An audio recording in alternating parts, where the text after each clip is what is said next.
The COVID-19 pandemic continues to rage in the United States. Florida has recorded a record 6th straight day of over 10,000 new infections.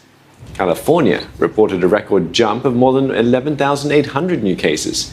Its daily increases have now passed the highest daily tally reported by any European country. Now, for more on this, Simon Marks joins us from Washington, D.C. Simon, California is shutting down again with the surge in infections. It had been one of the success stories early on.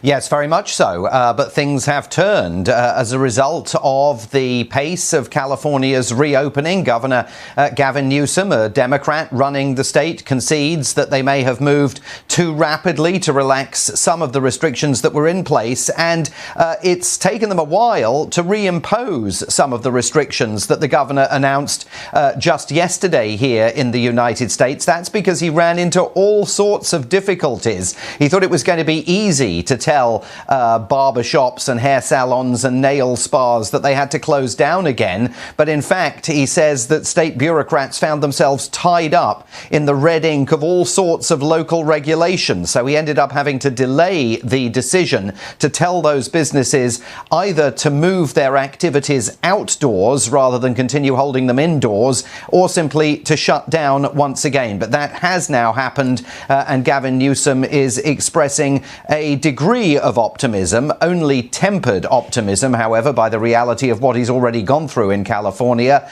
that this can help turn the tide. But there is definitely in California a tide to be turned.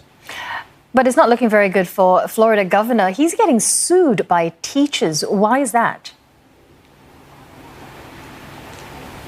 Yes, very interesting. Governor Ron DeSantis, who is a fervent supporter of President Donald Trump and who has been accused by his critics of acting much too slowly, even to take COVID-19 seriously, much less to implement restrictions in his state. He now wants to do what President Trump wants him to do, which is to get all the schools reopened in Florida for in-person, in-classroom teaching. Well, Florida's largest teaching union is now taking legal action, saying that state law requires the government to provide a safe and secure environment for teachers to work in. And the teaching union argues that Ron DeSantis has not yet proved that that Florida's classrooms are indeed going to be safe and secure if teachers pile back in there in just a few weeks. It is worth saying that Governor DeSantis, I think himself, just a few days ago was sounding a bit wobbly on this idea of reopening schools. It's not just teaching unions that are opposed to it. There are many parents in Florida